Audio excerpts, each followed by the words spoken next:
Já começou a Eurocopa 2024, na verdade está encerrada a primeira rodada da Euro, e aqui no Até a Copa a gente preparou um vídeo muito especial para analisar as 24 seleções da Euro até aqui, o que elas fizeram na primeira rodada, e nós preparamos essa tier list, e nós separamos a tier list em 5 categorias. A primeira categoria é a categoria UOL, daquelas seleções que arrebentaram. A segunda categoria é a categoria acima da média, tive que olhar aqui para ver, acima da média, que são aquelas seleções que jogaram muito bem, fizeram acima da expectativa. A terceira categoria é o até que tá bom, para analisar aí as equipes que foram bem, não foram brilhantes, mas foram bem, seguiram o protocolo imaginado para elas e tiveram uma atuação condizente aí, ou pelo menos de bom nível, né? A quarta categoria é o vamos relevar. Vamos relevar é importante, porque pode ser que um time não tenha jogado tão bem, mas porque o adversário dificultou as coisas, não foi um bom nível de jogo dessa seleção específica, mas até que não tá tão ruim, e aí a gente pode entender melhor os motivos para cada uma delas terem falhado nessa primeira rodada. E a última categoria é o foi uma desgraça, que é a seleção que foi muito mal, seja expectativa negativa, que se confirmou, e seja uma expectativa positiva, que foi frustrada nesse jogo da primeira rodada. Então a gente vai analisar seleção por seleção. Você deixa o seu like, se inscreva aí no canal e vamos nessa.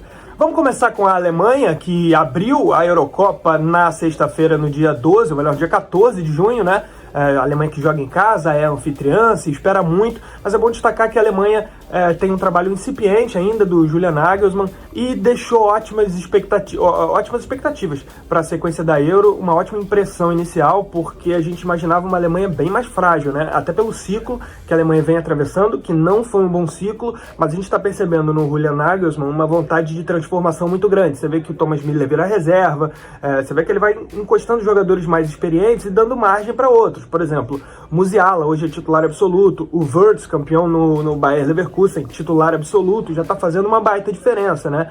Vamos analisar o jogo da Alemanha em si contra a Escócia, 5-1, uma baita de uma traulitada, acima da expectativa. Acho que a Alemanha se enquadra assim na nossa primeira categoria UOL, até pela expectativa versus realidade, uma realidade muito melhor do que a expectativa que a gente tinha. Wirtz, Musiala comandando a equipe, Gundogan jogando muito bem, Toni Kroos, baita maestro, jogou demais, e teve uma adversária que acabou facilitando muito as coisas, né? A Escócia não teve uma marcação muito pressão, muito firme, muito forte, muito adiantada, ficou muito para trás, e mesmo atrás, mesmo tentando fechar os espaços, em nenhum momento conseguiu isso, ficou muito pouco com a bola e foi massacrada durante todo o jogo, com o direito até a Alemanha se poupar um pouco no segundo tempo. Então, acho que não tem o que dizer sobre a Alemanha que não seja o UOL, a primeira categoria. Ela surpreendeu, e mesmo que a expectativa fosse boa, ela estaria nessa categoria, porque eu acho que foi o jogo onde teve maior diferença técnica entre duas equipes. Então a gente tem que colocar assim a Alemanha na categoria UOL. A Escócia ficou abaixo do que a gente imaginava. Foi uma seleção que tem recursos, não é tinha, ela tem recursos ofensivos bons, com bons jogadores. Falta um centroavante, é verdade, não tem nenhum ali que jogue bem. O Tia Adams ou o Dykes, que jogaram no jogo ali contra a Alemanha, não tem nível internacional para aturar um jogo desse, mas você tem bons jogadores ali, o McTominay, o McGinn, o Krish é bom jogador também. É uma seleção boa, com boas peças ofensivas, mas não conseguiu ficar com a bola para fazer esses melhores jogadores funcionarem, né? Tem problemas na defensiva, teve aí a perda dos dois laterais, né? O Rique e o Patterson, e aí tá jogando com o lateralzinho do Celtic lá, que tá um nível abaixo desses dois. Então é uma Escócia que se mostrou frágil defensivamente e não conseguiu fazer funcionar o seu jogo ofensivo, não tocou na bola, ficou com uma marcação muito atrasada, e o que a gente está vendo na Euro é que as equipes que adiantam mais a marcação estão tendo sucesso contra equipes melhores, estão conseguindo atrapalhar o domínio de jogo da seleção favorita, né, da seleção melhor.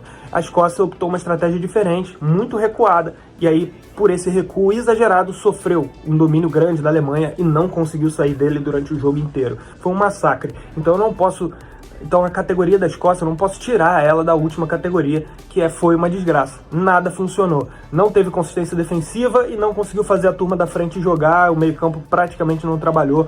Foi um jogo muito apagado dos principais jogadores da Escócia, uma seleção que eu particularmente gosto, mas que não funcionou na estreia. Isso não significa que já está eliminada. Cada jogo é uma nova história. Ela tem condições de competir com a Suíça, ela tem condições de competir com a Hungria. Então vamos passar agora para a Suíça. O ataque suíço funcionou e o meio-campo funcionou muito bem. Eu acho que o Xhaka foi até o grande jogador do jogo por conseguir distribuir o jogo bem demais, controlando as ações. A Hungria não conseguiu no primeiro tempo jogar. A Suíça foi dominante, amplamente, um domínio muito claro da Suíça no primeiro tempo, usando muito os lados do campo, mas também conseguindo trabalhar por dentro, tendo muita posse de bola, e a Hungria não conseguia dar respostas no primeiro tempo. No segundo tempo a história até muda, a Hungria equilibra um pouquinho mais, pressiona, fica perto ali de segundo gol, de empatar em 2-2, mas a Suíça no contra-ataque meteu o gol ali com o Embolo. A Suíça me surpreendeu porque ela apostou em soluções diferentes, com jogadores mais jovens, apostou na sua juventude. O Duá foi titular, por exemplo, que poderia até acontecer, mas não era certo, e ele fez essa aposta e fez outras apostas de jogadores mais jovens, o Aebischer. Então eu vou colocar a Suíça, não chego a colocar no acima da média, tá? Embora a expectativa foi acima, a expectativa foi superada com a realidade da Suíça. A Suíça veio acima do que eu imaginava, tá? Mas acho que ela vai ficar aí no até que tá bom. Então acho que a Suíça fez um bom jogo, um ótimo jogo até, acima da minha expectativa, mas eu vou colocar no até que tá bom. A Hungria ficou abaixo do que eu imaginava. Eu achava que ela ia fazer jogo de igual para igual com a Suíça, e ela fez um péssimo primeiro tempo, sendo dominada inteiramente pela seleção da Suíça. Tomou um 3-1, muito justo, diga-se de passagem. Foi um segundo tempo bom, que eu diria um até que tá bom, e um primeiro tempo que foi uma desgraça. Então, fazendo essa média aí, eu acho que vamos colocar a Hungria no vamos relevar, abaixo da Suíça e acima da Escócia. Acho que fica bem justo. Começando pela Espanha, fez 3-0 na Croácia. O rendimento da Espanha, sinceramente, ficou dentro do que eu imaginava para a seleção da Espanha. Acho que o grande desafio espanhol agora é conseguir achar esse jogador de desequilíbrio que sempre tem faltado para a Espanha, para ela avançar mais em Copa do Mundo e até na Eurocopa. E esse cara vai ser o Yamal. Ele é a grande aposta da Espanha para ressignificar essa geração, que é muito boa, tem um meio-campo muito forte, continua com um jogo de conjunto muito identificado, né? De troca de passes, passe curto, manutenção de posse de bola, continua isso, mas agora tem um jogador com potencial de desequilíbrio.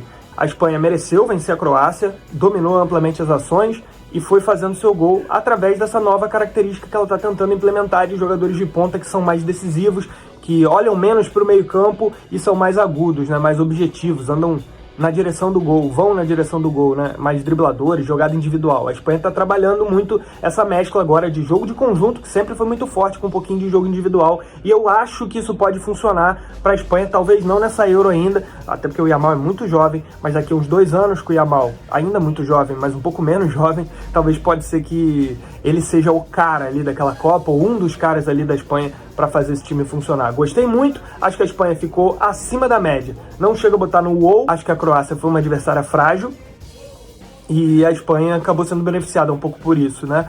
Eu vou colocar a Croácia, só para entender, a Croácia não é frágil, é uma seleção muito forte, mas é uma geração que está se encerrando e talvez falte um pouco ali de disposição, e a gente percebe claramente que tem os jogadores mais jovens que estão entrando agora na seleção, eles ficam devendo, com exceção ali do Vardiol, o zagueiro. Então acho que a Croácia vai começar a passar por essa situação de não conseguir mais competir com as grandes. Pode ser que isso aconteça. Acho até que a tendência é essa. Essa é sempre uma dúvida que eu tenho em relação à Croácia. Normalmente ela faz ciclos ruins de qualificatória, normalmente é assim, são sempre ciclos acidentados, com empates com seleções menores, algumas derrotas, né? A Croácia perdeu para a Turquia em casa, por exemplo, na eliminatória da Euro.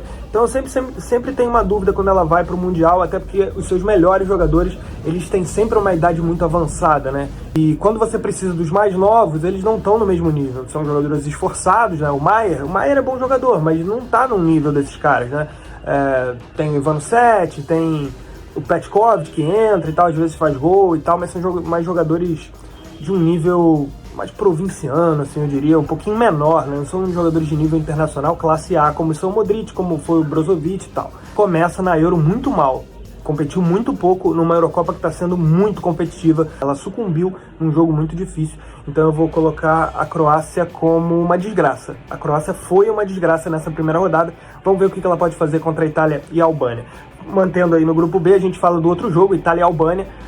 Vitória da Itália, né, por 2-1. A Itália que já teve diversos cracaços de bola, dessa vez não tem grandes craques, mas tem bons jogadores em todas as posições, tem 2 bons laterais, embora o Di Marco tenha entregado o gol da Albânia, né, no lateral, que ele não prestou atenção, e acabou com o gol do Bayrami ali, abrindo o placar para a Albânia. Depois a Itália conseguiu virar muito bem, mas é bom destacar que a Itália tem um novo patamar aí, que ela vai precisar se acostumar, que ela não está entre as melhores seleções. Então, sinceramente, esse jogo com a Albânia era um tipo de jogo que eu esperava, inclusive a Itália sendo vulnerável para eventualmente tomar um gol ou outro, quase tomou um empate nos minutos finais, mas também desperdiçou outras chances, poderia ter ganhado mais tranquilamente. Vai entrar aqui nessa lista no até que tá bom. Ela não fez um grande jogo, mas esse não grande jogo da Itália é algo que a gente já imagina da Itália, dessa Itália aí. Ela não consegue hoje estar no nível ali de Espanha, Alemanha, nem nesse nível, que é um nível um pouquinho mais abaixo. E se a gente vai falar de França, Inglaterra e Portugal, aí não tá passando nem perto, né? Aí quem sabe no mata-mata ela pode subir, crescer e competir, como foi na última, 2021, né? Ela foi campeã, a gente tá falando da atual campeã da Euro, e isso é um fato, não tem como esquecer. Falta um nível a mais, né? Falta ali um Mbappé, por exemplo, falta um Harry Kane, ou um Bellingham, né?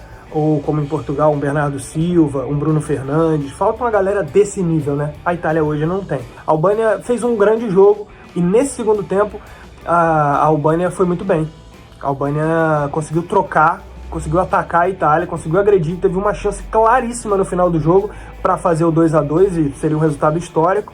Claro que ela esteve mais perto de tomar o terceiro, sim, claro, ela foi dominada pela Itália mesmo perdendo o jogo, mas ela suportou bem, uma defesa muito forte, com jogadores muito bons. Aliás, o Djindicic, jogador que atua na Itália, né, na Atalanta, é o grande líder ali, capitaneando aquela defesa. Nesse primeiro jogo ela foi muito bem, competiu bem demais com a Itália, poderia ter empatado nos minutos finais, então dá para dizer que é uma seleção que conseguiu mostrar solidez defensiva e boa transição, com bons contra-ataques, com boas situações, jogadores fortes fisicamente, competiu muito bem a Albânia, então a gente vai colocar no até que tá bom, acho que ela merece. E é bom destacar que essa tier list, eu não tô dizendo, como eu botei Itália e Albânia na mesma categoria, eu não tô dizendo que elas estão no mesmo patamar, não é isso, é o patamar de rendimento, principalmente se a gente analisar expectativa versus realidade.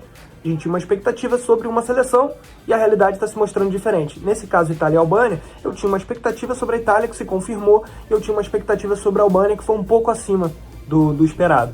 Então por isso que a Albânia vai para a categoria da Itália, mas não significa que elas estão no mesmo nível, não é isso que eu estou dizendo, não. E a Inglaterra sofreu bastante contra a Sérvia, venceu por 1-0 com o gol do Bellingham.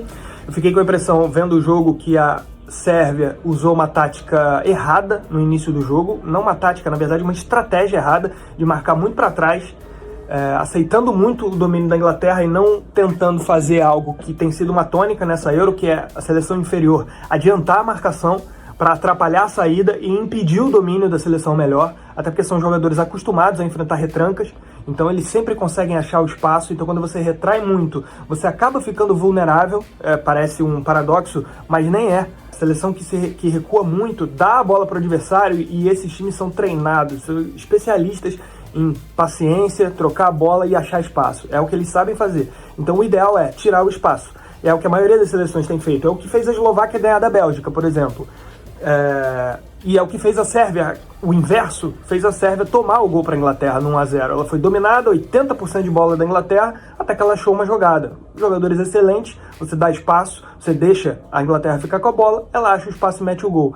Depois disso, 1-0, a Sérvia muda a estratégia, adianta muito a marcação e aí começa a tirar o domínio inglês. E a Inglaterra foi se incomodando, não conseguiu achar os espaços, os zagueiros, ou mesmo a saída pelo lado, começou a não funcionar, a bola já não chegava nos caras da frente, a Sérvia estava batalhando melhor no meio campo, estava ganhando primeira bola, segunda bola, melhorou. Nesse adiantamento da marcação da Sérvia, ela complicou o jogo para a Inglaterra, e a Inglaterra não voltou mais para o jogo, com destaque para o segundo tempo, com uma Sérvia mais solta, conseguindo trabalhar melhor. O Dusan Tadic, depois que entra, a Sérvia começa a ter mais domínio mesmo de meio campo para atacar a Inglaterra, e começa a criar situações, e pressiona, a Inglaterra sofreu muito no segundo tempo.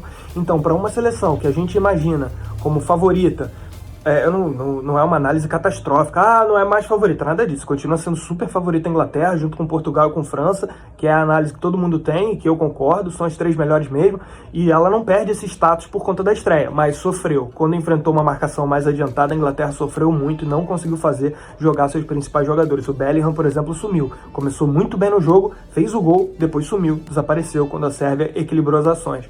E isso deu à Inglaterra a possibilidade apenas de sobreviver, de fazer 1-0, sobreviver até o fim, e assim foi. A Inglaterra conseguiu levar o jogo mesmo sendo pressionada. Não foi uma grande atuação, não é o WoW, também não é acima da média do que a gente esperava. É um até que tá bom para a Inglaterra. A Sérvia tem jogadores muito técnicos, mas já veteranos, né? Tadic, Milinkovic-Savic, o Kostic na esquerda, o outro lateral direito, Sivikovic, é um cara que avança muito, então deixa muito espaço também. É uma seleção muito rodada e às vezes ela sente essa dificuldade para competir no jogo, na marcação. Nesse jogo não. Nesse jogo ela se doou muito e conseguiu jogar de igual para igual no segundo tempo, né? A gente vai ter que colocar a Sérvia aí no até que tá bom, porque fez um jogo de igual para igual com a Inglaterra, quase ali colocando no acima da média, tá? É quase um acima da média para a Sérvia. Eslovênia e Dinamarca, 1-1. A Dinamarca é uma seleção que tem como grande ponto forte a defesa, é um trio bom. No jogo contra a Eslovênia jogaram o Vestergaard, o Christensen e o do Crystal Palace, o Andersen. Esse trio muito forte, muito bom, ótimos na bola aérea, defensiva e ofensiva, mas teve problemas para criação. Eu acho que o grande problema da Dinamarca é encostar um pouquinho mais, é encostar nos atacantes, né? O Vindy e o Højlund para esse ano, né? Nessa Euro, uma dupla, né? Jogou com 2 atacantes mesmo. E vindo de trás ali você tem o Højbjerg, o Hjulmand e o Eriksen, que fizeram uma partida assim burocrática, que é bem dentro do estilo deles, né? Você pega o Hjulmand e o Højbjerg, eles são mais defensivos mesmo. E o Eriksen é um bom jogador, mas ele não atinge assim níveis assim de brilhantismo. Ele é um jogador mais um cara voluntarioso, entra na área bastante, tal. Fez o gol, inclusive da Eslovênia, uma boa partida dele, mas ficou um pouquinho devendo. Mas nesse jogo a gente viu uma Eslovênia osso duro de roer, marcando lá em cima, dificultando as ações, e a Dinamarca não teve muito como sair disso, sobretudo depois do 1-0. Depois que a Dinamarca faz 1-0, a Eslovênia adianta a marcação e a Dinamarca perde um pouco as ações do jogo e o jogo começa a se equilibrar até que a Eslovênia passa a ser um time melhor e começa a enfileirar chances de gol, até que faz o gol com o Jansa já na reta final do jogo. Eu vou colocar a Dinamarca no vamos relevar. Acho que de todos os jogos da Euro, esse foi o pior, sim, tecnicamente. Não foi um jogo ruim, não chegou a ser ruim, mas de todos esse foi o mais fraco. Assim, falando da Eslovênia rapidinho, uma seleção de muita fibra, de muita marcação no meio campo. Ela joga num sistema tático que quase ninguém joga hoje em dia, que é um 4-4-2 mesmo, bem clássico, bem daqueles anos 90, com 2 linhas de 4 e 2 na frente, é uma coisa bem Carlos Alberto Parreira ali, é interessante. Ela joga, e esses 2 atacantes são centroavantes, né? O Šeško e o Sporar. O Šeško é um pouco mais técnico, então ele volta um pouco mais, e o Sporar é um cara que fica mais lá dentro, né? E chuta quase todas, né? E o time da Eslovênia a gente pôde ver uma equipe que gosta muito de finalizar a jogada logo, né?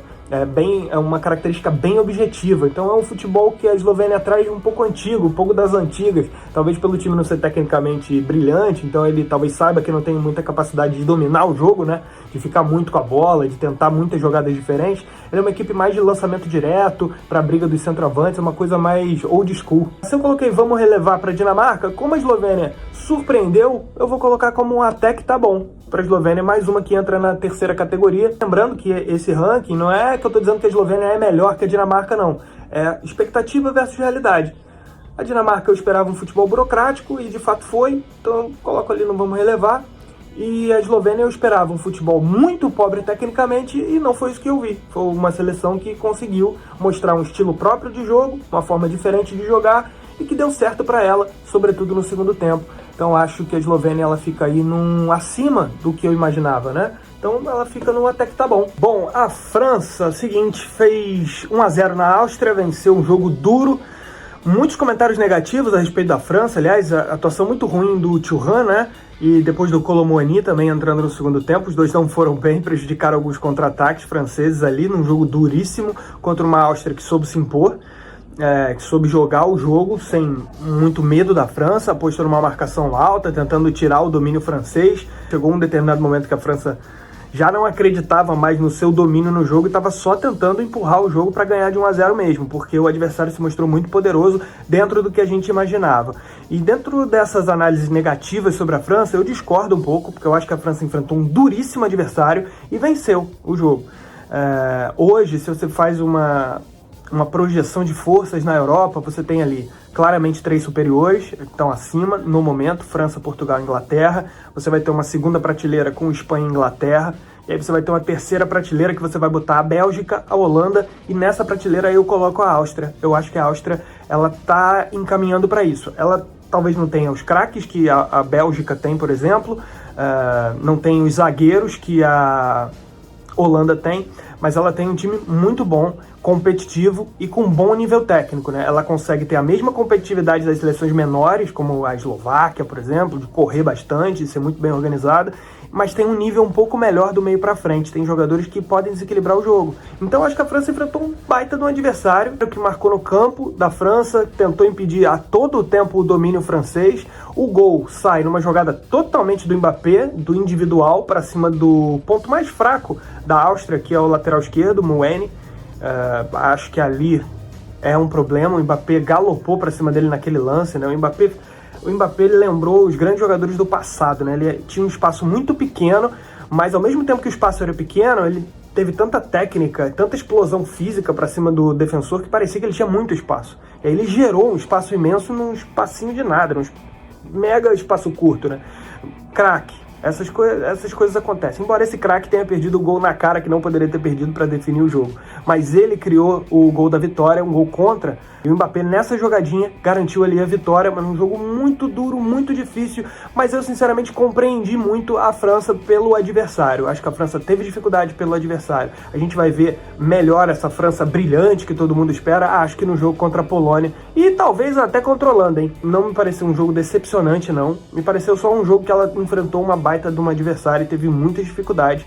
Por isso eu vou colocar a França como acima da média. Acho que o grande jogo que todo mundo imaginava era Espanha e Croácia. Só que a Croácia se mostrou muito frágil. Vamos combinar. O grande jogo mesmo foi esse. Áustria e França. O grande duelo. O primeiro grande duelo da Euro foi esse. Acho que a Áustria tem muito para apresentar ao longo da Eurocopa. E a gente vai ver a Áustria aprontando com outras seleções, é o que eu imagino, passando de fase e endurecendo no mata-mata, sim. Por isso eu acho que a França enfrentou um baita no adversário, então eu não vou tirar a França de onde eu imagino que ela tá, que é no hall das favoritas, e acho que num jogo difícil ela soube ter humildade para entender que não ia controlar, que não ia humilhar o adversário, que não ia dominar inteiramente, que não ia ter 80% de posse de bola. Ela entendeu a dificuldade que tinha do outro lado e soube fazer um jogo resultadista no segundo tempo. Muita gente se decepcionou com a França, eu não. Acho que o desempenho não foi brilhante, porque a França teve pela frente uma baita de uma adversária que ainda pode fazer muita coisa boa na Euro, tá? Então eu vou botar a França, talvez vocês discordem, mas vou colocar acima da média mesmo. A Áustria foi dentro daquilo que eu imaginava que seria. Uma seleção muito competitiva, que tem todas as características das seleções pequenas da Euro, porque ela ainda é uma seleção pequena mesmo. Então ela se esforça muito, corre muito, pensa muito no plano defensivo, se estrutura para não sofrer gols, mas ao mesmo tempo tem um bom nível técnico do meio para frente, com capacidade de fazer jogadas, de criar situações individuais, de achar espaço, de finalização, e pegou o pior adversário, que é pegar a França, e se mostrou muito forte, muito boa.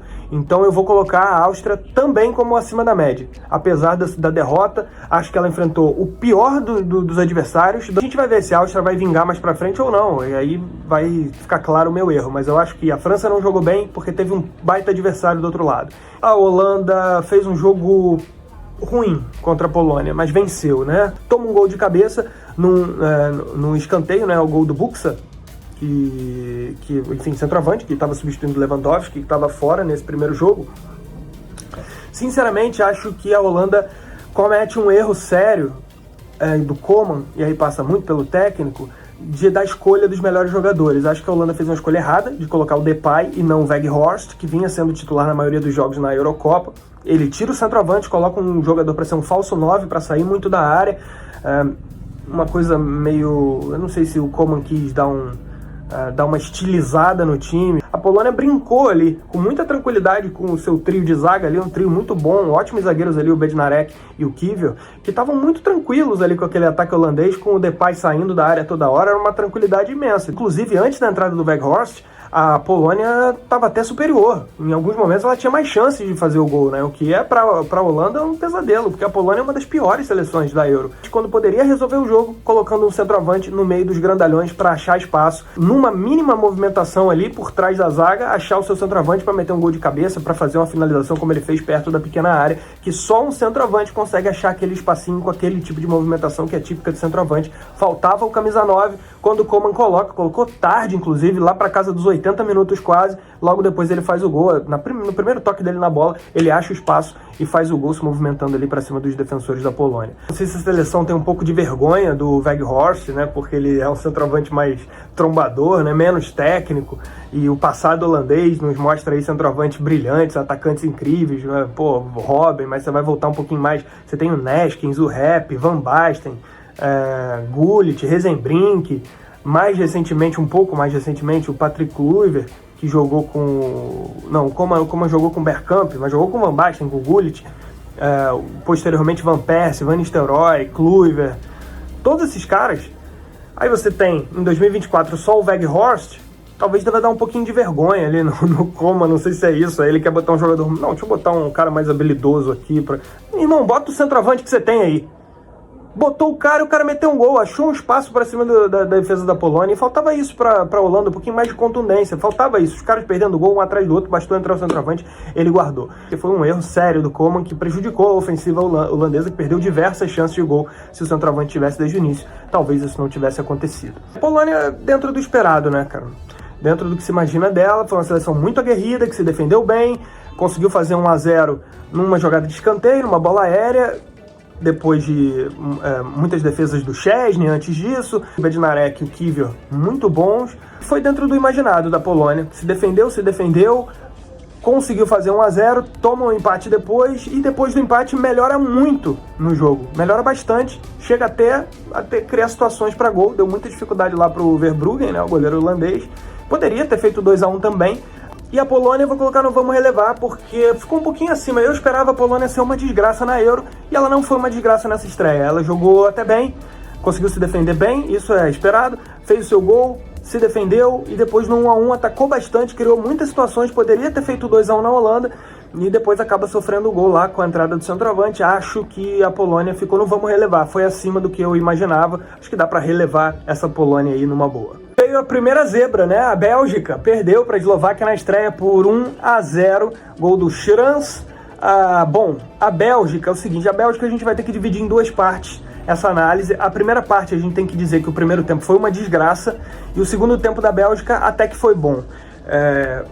E aí por isso eu já dou uma dica de onde ela vai ficar, né, na média. Porque é o seguinte, a Bélgica, apesar da derrota, ela fez um bom segundo tempo.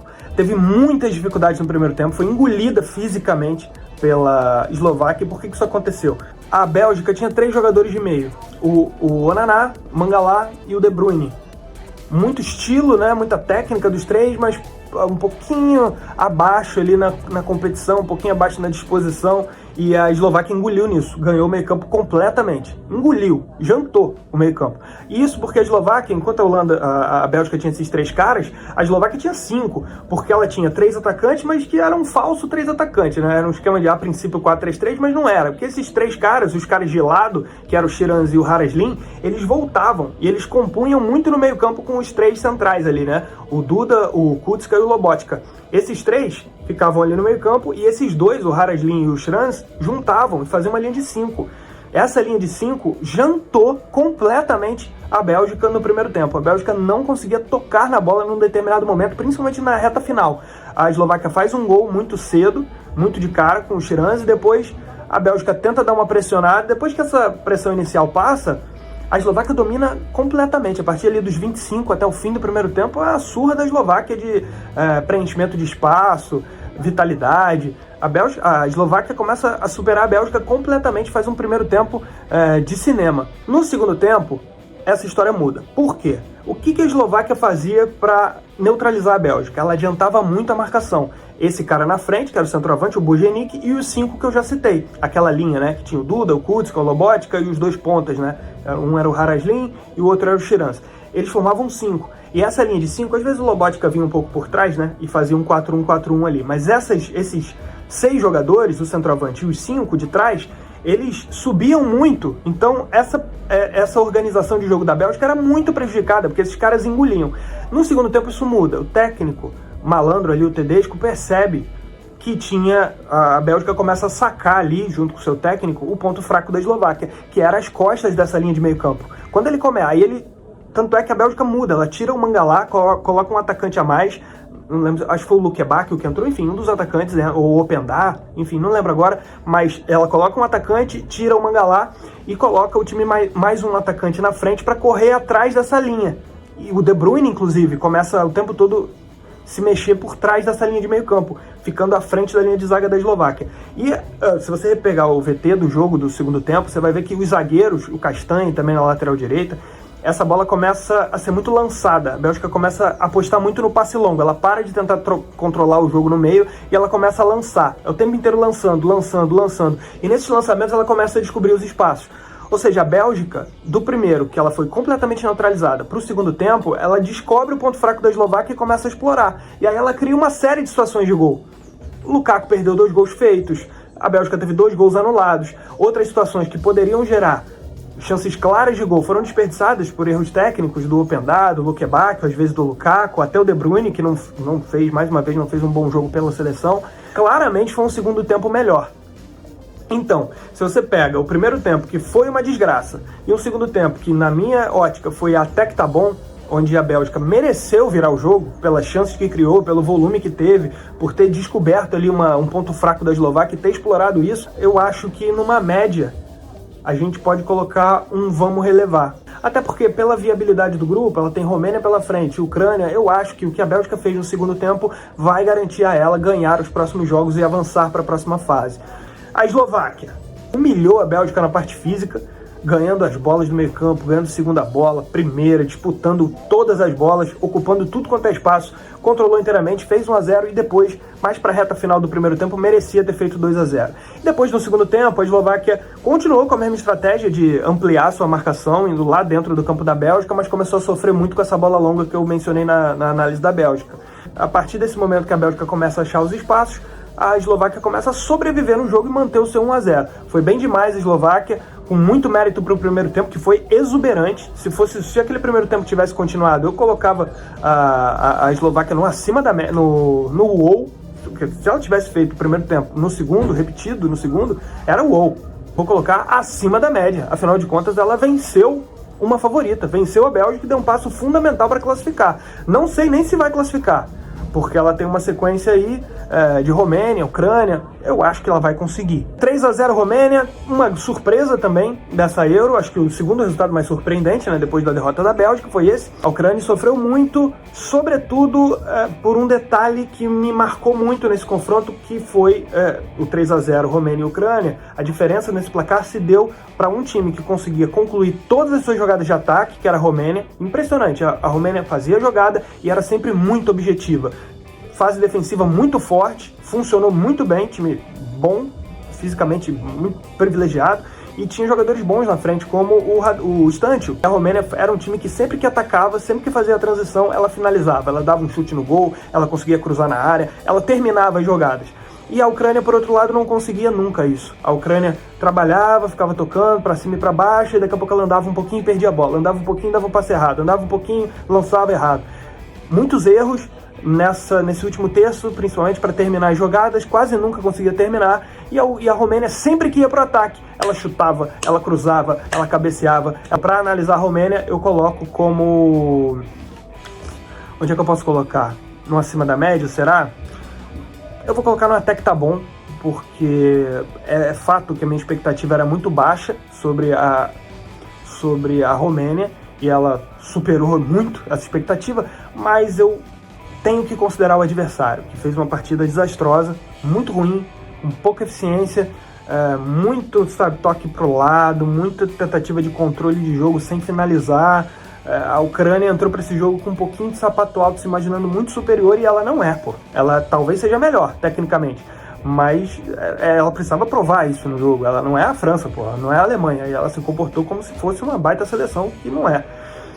Portanto, acho que a Romênia teve no seu adversário a grande chave para ela fazer esse jogo tão bom também. Acho que a Ucrânia pecou demais. Então eu vou colocar a Romênia num até que tá bom. E a Ucrânia, já analisei o jogo, não preciso falar tanto mais da Ucrânia, eu vou colocar como foi uma desgraça. Não tem como não colocar a Ucrânia como uma desgraça. Talvez tenha sido a maior desgraça de todas, junto com a Escócia. Portugal, que encerrou a primeira rodada, venceu a República Tcheca de virada por 2-1 e sofreu em um dos favoritos aí da Euro, junto com Inglaterra e França, dá pra gente dizer. Sofreu bastante contra uma retranca.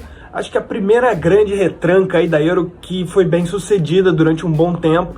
No primeiro tempo, Portugal teve muita dificuldade. Um time que jogou realmente a República Tcheca, né, atrás da linha da bola, ou Tchequia, né, como a nova nomenclatura aí que está sendo usada. Acabou abusando muito, me parece, dos cruzamentos, em alguns momentos buscando demais, em exagero, o Cristiano Ronaldo, para uma seleção tão diversa, uma seleção que tem algo além do Cristiano Ronaldo, né? Cristiano Ronaldo é um ídolo eterno de Portugal, um dos melhores jogadores de todos os tempos, mas Portugal tem outras coisas, né? Tem um jogo por dentro eficiente, tem finalização de fora da área, tem tentativa de drible, de 1 contra 1, Rafael Leão é um jogador exuberante, ou o Bruno Fernandes vindo de trás, enfim, Portugal é excelente.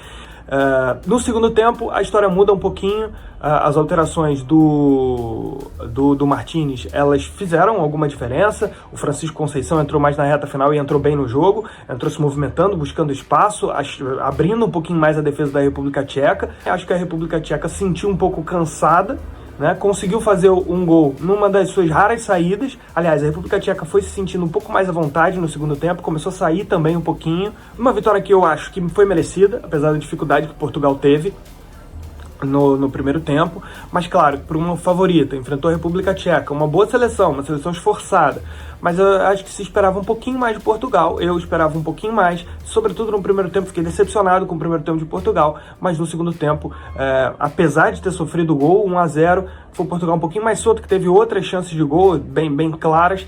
Acho que para uma estreia a gente vai ter que relevar, mas eu não vou botar ela nessa categoria do vamos relevar não, eu vou colocar um pouquinho acima, vou colocar ali acima da média, pelo segundo tempo, tá?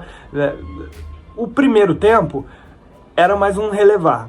O segundo tempo foi acima da média. Também não foi brilhante, mas foi acima da média e mereceu a virada. Acho que Portugal, apesar dos pesares, ela demonstrou no segundo tempo que tem muito recurso, tem de onde tirar. No primeiro tempo não mostrou. No primeiro tempo se mostrou até limitada nas suas ações ali de ataque. Mas no segundo tempo ela conseguiu se sair bem e buscou a virada. É claro que a gente sempre fica com a impressão, mas tá analisando muito bem, Portugal jogou nada. A Eurocopa é diferente da Copa do Mundo. A Copa do Mundo, ela tem Brasil e Argentina, o que melhora o nível, claro, na disputa do título, mas a disputa anterior, a disputa de fase de grupos, da Euro é muito mais difícil. Muito mais difícil. A fase de grupos da Copa do Mundo vem os times da Ásia, sabe? Tem uma Austrália ali para você jogar, tem Honduras, eventualmente uma Coreia do Norte, a China. Tem umas seleções muito abaixo ali, né? Ou uma ou outra africana. Na Euro não, é só turma de gente que joga na Europa, que muitos deles jogam em grandes clubes da Europa, outros não, mas os que não jogam em grandes clubes jogam em grandes ligas, ou seja, estão acostumados a enfrentar grandes clubes. No caso da República Tcheca nem é tanto o caso, tem muito jogador da República Tcheca mesmo, mas estão acostumados, já jogaram Champions League, jogam eliminatória o tempo todo, então é um jogo diferente. Então a gente não vai ver nem sempre esse destaque, todo esse brilhantismo, vai meter 6-0, não é assim que vai acontecer. Quando acontecer vai ser uma raridade. Então dentro desse cenário onde eu vou botar Portugal junto com a França, acima da média mesmo. Na França eu considerei o adversário, dessa vez eu considero o que Portugal conseguiu produzir no segundo tempo, que foi realmente bom. Eu gostei a partir ali da pressão, né? Quando a pressão bateu na porta de Portugal, perdendo o jogo, ela se mostrou a seleção boa que é, com jogo um pouquinho mais variado, e na pressão conseguiu a virada, que foi, no fim de tudo, bem merecida a vitória por 2-1, então eu boto Portugal acima da média. A República Tcheca eu vou colocar num até que tá bom para as suas pretensões. perdeu só de 2-1 para Portugal, isso deixa o saldo dela bem legal, bem viável para buscar a classificação, e agora vai ter que apostar num outro tipo de jogo. O que a gente viu da República Tcheca nesse confronto contra Portugal provavelmente não é o que a gente vai ver nos jogos contra Turquia e Geórgia, e é aí que ela vai mostrar se tem ou não capacidade para classificar. Capacidade para neutralizar uma seleção grande, ela mostrou que consegue ali. A forceps, se esforçando muito, batalhando muito, ela consegue até eventualmente atrapalhar a vida de uma grande. Vamos ver no confronto onde ela vai ser favorita, ou onde ela tem a obrigação de buscar o jogo. Aí muda o perfil. E nessa mudança de perfil, talvez a República Tcheca vai mostrar dificuldade. A Turquia, um jogo que a gente tem que falar, a vitória da Turquia 3-1, um jogo muito emocionante, talvez o mais emocionante da Euro, mais eletrizante, um jogo de trocação que a gente viu, que apesar de eventualmente a técnica faltar ali num jogo como esse, né, tanto do lado da Geórgia como do lado da Turquia também, teve muita entrega, muita explosão, muita vontade de decidir de parte a parte. Foi um jogo lá e cá, uma batalha ofensiva, uma batalha ofensivista dos dois, né? O jogo continuou assim do início ao fim, do primeiro minuto do primeiro tempo até o minuto derradeiro lá na segunda etapa, foi de trocação, inclusive com o gol todo aberto da Geórgia, né? O goleiro foi para a área buscando empate. Eu gostei muito da mentalidade das duas equipes, jogaram muito bem e a Geórgia surpreendeu, foi acima aí do padrão. Eu vou colocar a Geórgia no até que tá bom. Eu não estou dizendo que a Geórgia está no mesmo nível das seleções que estão nesse até que tá bom, até porque tem seleção grande nessa categoria. Mas, lembrando, esse vídeo ele faz um ranqueamento dentro da expectativa / realidade de cada seleção. Então, até que tá bom para o patamar da Geórgia, né? E tem outras que estão no até que tá bom, mas que são bem melhores que a Geórgia, claro. Ela soube se defender, mostrou consistência defensiva, fez boas transições, atacou bastante, em alguns momentos tomou o protagonismo do jogo. Uma nota negativa aí é o Kvaratskhelia, que não jogou bem. Não jogou bem, talvez aí o grande destaque da Geórgia foi o Goshourashvili, um jogador de meio campo que foi o motorzinho do time, foi o cara que conduziu, que organizou o jogo. O Kvaratskhelia ficava mais no ataque lá, só esperando bola, e nos confrontos, nos duelos, no 1 contra 1, que era onde se esperava que ele pudesse decidir, fazer um golaço, fazer uma jogada, ele perdeu quase todos os confrontos lá contra a defesa da Turquia. Curioso, né? Antes da Euro a gente imaginava que o conjunto da Geórgia não era tão bom, o coletivo não ia ajudar, e o Kvaratskhelia ia ser o cara que, se pudesse sair alguma coisa da Geórgia, seria dos pés dele, e foi exatamente o contrário que aconteceu. O conjunto da Geórgia se mostrou melhor do que a gente poderia imaginar, e o individual falhou, o individual do Kvaratskhelia. Sinceramente, eu nem sou muito fã dele não, acho ele bom jogador, mas ele fez uma temporada muito ruim, essa última aqui pelo Napoli. Na anterior ele jogou muito, foi campeão italiano, mas nessa muito mal, e eu acho que ele deu sequência na temporada ruim dele nessa estreia da Euro. Vamos ver se ele acorda aí pro jogo da República Tcheca, porque vai precisar muito dele, e também, claro, contra Portugal, mas aí fica bem mais difícil para ele e companhia, né? Mas eu vou colocar a Geórgia no até que tá bom. E a Turquia eu vou no até que tá bom também, venceu, não convenceu a respeito de algumas coisas. Defensivamente se mostrou muito frágil, porque teve em determinados momentos do jogo uma pressão da Geórgia que ela não conseguiu resistir bem, porque sempre que a Geórgia tomava o protagonismo do jogo, ela criava situações para empatar o jogo, ou criava situações que assustavam a Turquia, e a Turquia teve muita dificuldade nessa fase defensiva. Então acho que a Turquia pode ter problemas, sobretudo no jogo de Portugal, e a gente pode esperar talvez um resultado mais elástico, não sei, contra Portugal. Não gostei assim da Turquia como um todo, não. Acho que ela sofreu em demasia contra uma seleção que todo mundo sabe que é a mais fraca da Euro. Então eu vou colocar até que tá bom, porque ela cumpriu mais ou menos ali a expectativa, mas mostrou deficiências, mas mostrou valências também, como o Arda Güler resolvendo, o Çalhanoğlu fez bom jogo, o Koksu também jogou bem. A Turquia boa, mas não vai além disso, assim. Acho que ela tem um limite bem claro, e a gente vai poder ver isso nas próximas rodadas. Me parece uma seleção limitada, mas acho que essas duas aí fizeram um jogo tão eletrizante, tão emocionante, tão divertido, talvez o mais divertido dessa Eurocopa até aqui, que as duas merecem uma boa classificação. Então a gente coloca aí as duas no até que tá bom. Bom, então é isso. Tá feita a nossa tier list da primeira rodada, com as nossas 5 categorias. Vocês concordam com as classificações, com as colocações das seleções? Onde vocês mexeriam? Para onde vai essa seleção X? Vai para cima? Vai para baixo? Quero saber o comentário de vocês também. Deixe o seu like aí, se inscreva no nosso canal. Um grande abraço, turma, e até a próxima. Muito mais vídeos por aí.